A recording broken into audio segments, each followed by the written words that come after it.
Hello and welcome to Leaders of Tomorrow, India's largest platform for entrepreneurs. If you have any questions about any aspect of your business, we've got it covered here on the show. On season 9, it gives me great pleasure to welcome in someone who's joined us previously as a mentor to our small businesses, talking through a combination of his personal and professional experience. Anant Maheshwari, President Microsoft India, joining us on the show tonight.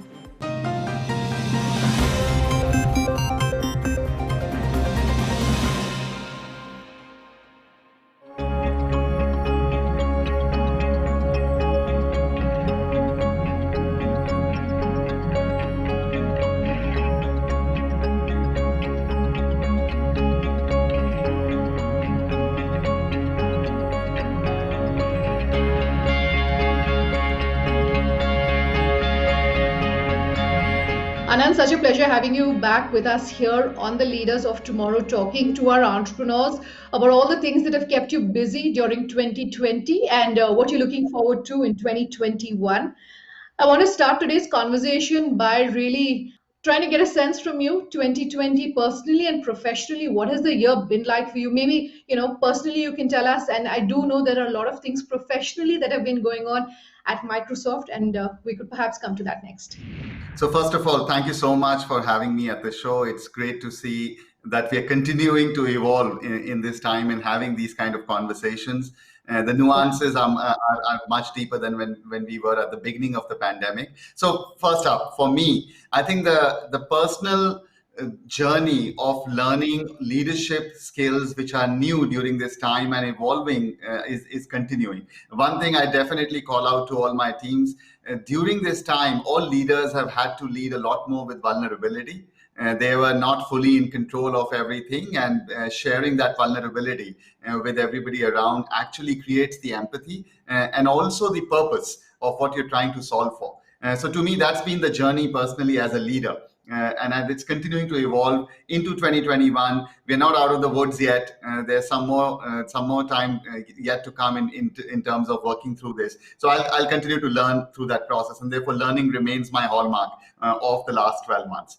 If I come professionally to where Microsoft is and where I am in terms of how we are working through this, I think we remain committed to our core mission of empowering every person and every organization on the planet, and especially in India, to achieve more. That's kept us busy for the last 10, 11 months of the pandemic, because we've been enabling everybody to work from anywhere, to find new ways of collaboration, to totally leverage data and AI in a different way, to drive trust and security in a different way. So many things. I'm sure we'll talk about a lot of that as we go ahead. What is that future looking like when we're talking about working, whether it's working from remote locations, whether it's work from home? How is that changing in your mind, not just for Microsoft, but if you could do some crystal ball gazing and say, this is what it's going to look like in the future, what is that model looking like to you? So fundamentally, what has happened is the pandemic has accelerated the digital inclusion in a very different way for everybody on the planet.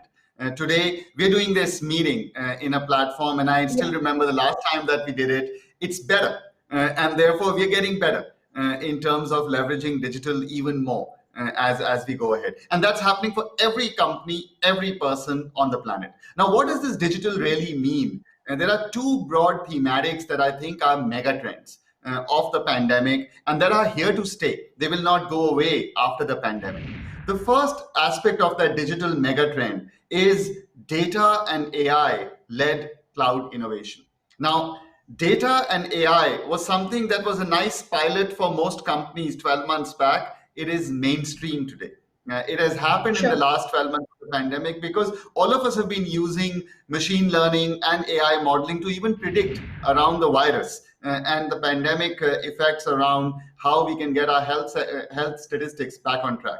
Now, just like that, I think in core business also, data and AI will become very, very core to everybody going forward, and enabled by the cloud. The second major megatrend, which is not spoken about so much, but everybody feels it today, is trust. Now, trust has many dimensions. Privacy is the biggest one of them. We are talking about it a lot today. Is my data my data? Is somebody else looking at that data? And truly, I think the future holds this this whole notion of your data is your data. So privacy is a very big part of Sure. it. Cybersecurity is a very big part of it. Transparency, accountability, all of that are very, very big parts of trust. Do I trust the Mm. technology platform that I'm using? Do I trust the person on the other side? What's behind that facade that maybe as a backdrop of the person when I'm talking to that person? Who else is listening to Sure. my conversation? Whether physically or virtually. So I think all of those aspects will become very core to how we do our day-to-day work, the way we do our business, the way we interact with each other. So to me, data and AI-led cloud innovation and trust are mega trends that have come to stay. And the future, if you talk about crystal ball gazing, is about how you inherently use these trends to accelerate your business, your enterprise. Okay. So speaking of the future of work, let's break it down into three components, Anand. First is the role of businesses, the second is the role of employees, and the third is the role of the government. As far as businesses go, could you talk to us about how Microsoft has responded to the massive opportunity, if I can really call it that, that's been presented by employees now requiring to work from home or work from remote locations? How did you respond quickly as well to that opportunity? So the one thing I would say is we will now need to have a lot more flexibility. Every company, every organization will need to think through flexibly for the future of work. We can't have dogmas of now we will come absolutely back to office or we will come absolutely back and continue in the work from home scenario. I'll just take the Microsoft example. We Yes. actually solidified this work from home culture that we anyway had, and we said any employee around the world can choose to work at least 50%, up to 50% of their time from anywhere in a week. They don't need Okay. permission from anybody to do that in a week. So you can easily work if you want 2 days a week from home, or you can decide, I want to keep my office time in a certain set of hours in the day, and the rest of the time I want to work from a different location, which is home. Now that creates Okay. flexibility because technology in this time has proven that you can manage the two in instances of work from office and work from home. Of course, it will depend on Okay. every job, every company, every type of enterprise that you're in. Now, as you look at this work from home, there are four broad principles that I would think are critical for companies to think through because that is what they will need to build in the future. The first one is collaboration. How do you collaborate? How do you collaborate in a time when there are maybe in a meeting room, 5 people sitting in the meeting room and another 6 are actually joining in on a platform into that meeting? How do you keep that collaboration Sure. going? Before the meeting, after the meeting, and during the meeting. Second is how do you think about learning? Every one of us learned new skills. I can tell you that I learned a lot of new skills, even though we lead with collaboration platforms. Even working through all these devices, all through myself, Yeah. without any support, it's a skill that I have picked up, and I'm sure you have done so, and so is the production crew. Everybody's picked up new skills Right. during this time. The third one is, as you keep going, is inclusion.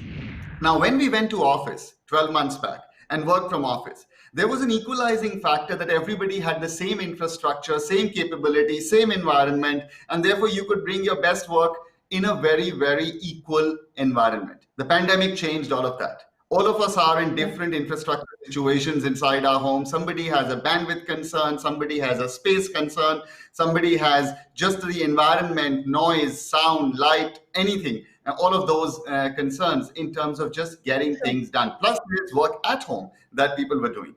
So, inclusion is very critical going forward as companies think about employees in the future. How do you include them from different places that they come from?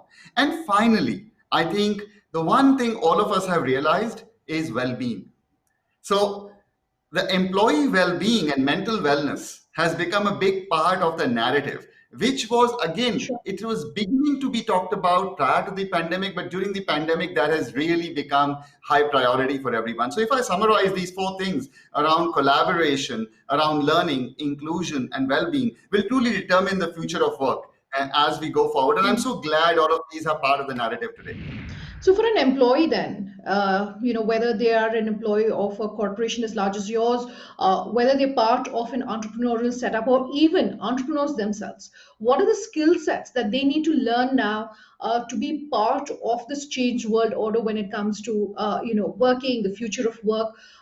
Is that really going to change? So it is going to change definitely for Okay. an employee because you're thinking through different options today. In the past, an employee would say, "Hey, listen, I have to do a 3 hour commute every day. There's no option. I have to do that." Today, an employee can have those conversations that do I need to do the 3 hour commute, or if I do it at a different point in the day, can I reduce it to 2 hours and still be more effective in the hour that I'm just Sure. spending on the road? It's as simple as that on a daily basis. Two, an employee basically saying, "Hey, listen, this nature of work, why do I need to travel? Why do I need to spend all 5 days away from home in a certain location? I can actually mix that up in a different way." So I think fundamentally the debate between personal time and professional time will get a lot more nuanced for employees going forward. Second, I think everybody Okay. is recognized this whole thing about skills that I said is from the employee perspective also, because you're gaining new skills to become more productive and do more. So I think it works both ways. All those four factors that I spoke of from a company and a future of work perspective is relevant for employees too. Okay, then the role of the government really, and I want to speak to you, of course, in the backdrop of the budget announcement. Most of the tech companies, NASCOM, all were hoping to see some commentary from the finance minister as far as the entire taxation around work from home is concerned. We didn't really see anything. Do you feel that perhaps there's a lot of work to be done there? And if there is a wish list that you would want to put forward to the government through this interview, what would it be?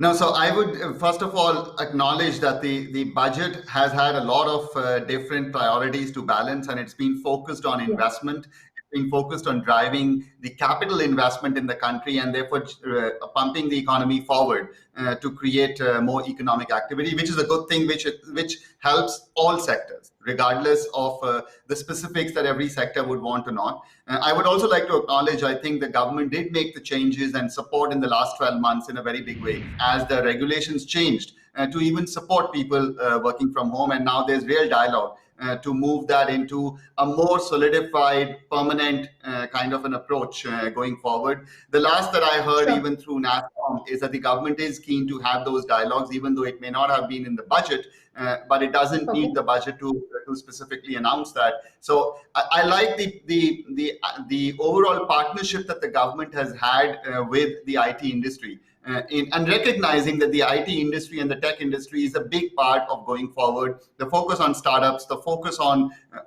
digital has generally been there, and the government itself has led through with many digital initiatives. So yes, everybody would want everything in the budget, but it doesn't have to have everything inside there. We can have those dialogues Okay. outside also. Anant, I have to take a quick break on that note, but we're back in just a moment.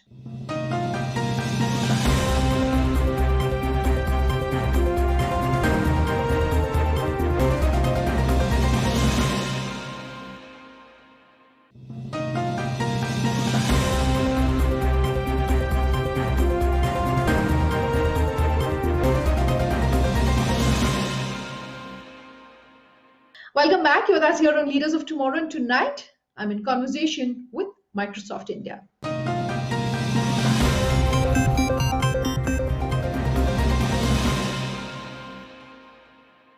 Let's talk then about how entrepreneurs, how small businesses can build companies and organizations that are resilient to change. No one, of course, expected the kind of changes that 2020 would bring globally, Anand. But that being said, how at the core do you build a business that is strong no matter what is happening around you? That's on one hand. And second, if you could also talk to us about how for an entrepreneur, how for perhaps someone like yourself leading such a large company, you ensure you are constantly communicating with your employees, with your team, with the people around you through all these changes that were taking place. So the second one is very easy to answer for me with the Teams platform that we have, which is now being used by over 120 million people across the planet.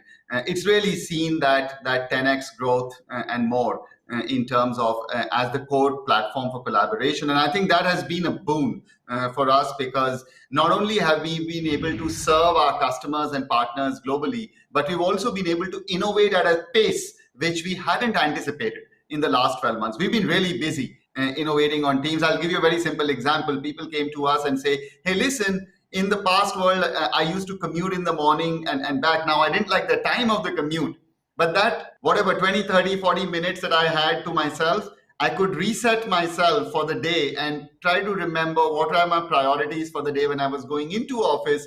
And when I was coming back from office, I could reflect back on the day and say, what happened today? What do I need to do tomorrow? So it became a very nice reflection point. Now we recognize you still need that time. So we are thinking through virtual commute to and back to work, from work. When you start even in your home in the morning. So there are very little things like that that we are innovating from the collaboration side that will continue. And in general, I think the focus on apps and being integrated, one single platform, and Teams as a canvas for doing all your work has been a big part of the innovation that we've done. Now, coming to the earlier part of your question, which is how do entrepreneurs think about businesses going forward? How do they make them resilient? How do they really think about the future? I would say there are two things that every company will need to think about, whether they are starting a new business or they're in a very scaled business today. The first one is tech intensity, and the second one is a culture for innovation. So let me talk about both of those. Tech intensity is very simply three things. To be tech intense, you've got to first figure out what are the platforms available at scale that you can just adopt. So you have to make choices of what platforms, tech platforms, you're building your business or enterprise on. Second, once you have the tech platform, you need to have your own IP, your own skills on that platform. And the combination of platforms that you may have, that becomes a unique IP. And you bring in your domain skill and technology skills to combine to create something very different than somebody else who may have the same platforms available in the same industry. And the third is trust. Do you truly trust those platforms? How are you thinking about how your customers should trust you, how your employees should trust you, and the platforms that they're using? How is the data being used? Where is it being used? Where is it not being used? Is there any security concern? And so on. So those three elements really combine to form tech intensity. And every company will need to think about tech intensity going forward even more than they have been in the past. The second point that I mentioned is the culture of innovation. And to me, that has a number of areas that come in, but innovation during the last 12 months has become even more of a DNA of successful companies than it was in the past. So I would say that needs to keep accelerating. You were talking about data security earlier, Anant. I just want to come back to that. Now, if you could talk to entrepreneurs, one, about the cost that is involved with ensuring that your data is truly secure for small businesses, and we're talking about businesses that could have anywhere between, say, 5 to 10 to 50 people. So small organizations that are saying, protecting my data really comes at a cost which I can't perhaps afford. That's on one hand. And second, for an entrepreneur to educate his or her employees about data security, because data breaches could both be intentional as well as unintentional. And as the model of work is really changing, what should really be the way in which you're communicating with your employees to ensure your data is secure? So let me take a very personal example, and I'm sure a lot of viewers will relate to it. If I go back 5, 7 years, and I look at the smartphone that all of us carry, and when the prompt came, do you want to back up all your data in that phone? So it may be your pictures, it may be some documents that you may have on your phone and so on. And most people at that time would say, hey, no, listen, it's in my pocket, it's safe, so I don't want to share it with anybody in the cloud. And over the last 5, 7 years, as people have gone through transitions of those devices, when the actual smartphone changed, or somebody had an accident, it broke, or it got lost, and so on, that's when you suddenly realize having all that data just on the device was actually a risk. And it completely changes the entire perspective that you have on security. Because we've always had this notion, as long as it's locked inside my pocket, it's safe. But that has changed with the capability that the cloud has provided, with security being built in and not being a lock that you put on after you have created the data. And that is Sure. where I think the fundamental notion has changed, that cloud is the place which is more secure inherently because security is built in. And at Microsoft, we have this very strong philosophy. Security has to be built in. Cannot be bolt on. And Sure. that's how we work on the security aspect. And that's how every entrepreneur should think about it. One should assume that there is some amount of malware or some amount of deficiency in your overall security posture, in whatever electronic security you are deploying. Now, the aim should be to continuously check and detect where the issue is, and then do something about that issue immediately. And that is where the cloud, AI, and machine learning comes into play, because we look at trillions of signals every day across the planet. And therefore, bringing all of those signals together, the learning to every small entrepreneur, whether it's 50 people company or a 5 people company, you get a very strong capability of all of that data that comes from looking at those signals every day. You get that benefit. So I think for the small entrepreneurs, it's even better to be in the cloud and really have that security built in. You were using the word empower earlier, Anant. I want to close today's interview by, picking up on that. The overarching theme that we have here on the Leaders of Tomorrow is empowering a billion dreams. 2021, do you think this is going to be the year that we see the resurgence really and dreams really being achieved this year after all the setbacks that we've seen in 2020?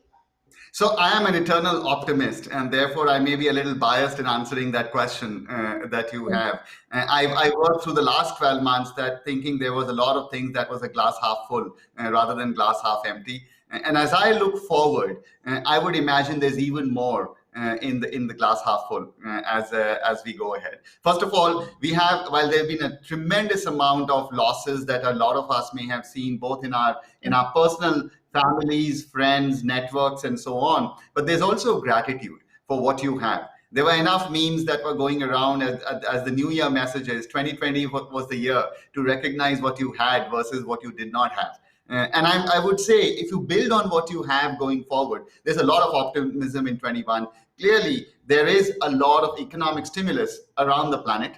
All the countries are doing it. We saw it in our budget, and same has been happening around the world. So there is going to be a good focus on reviving economies across the world. The vaccination programs have been kicked off. Over the next few months, they will start having their effect. There's enough talk around, at least in India, there may be herd immunity already approaching. So there's that goodness that's coming around. And overall, I think India is a center for attracting investments.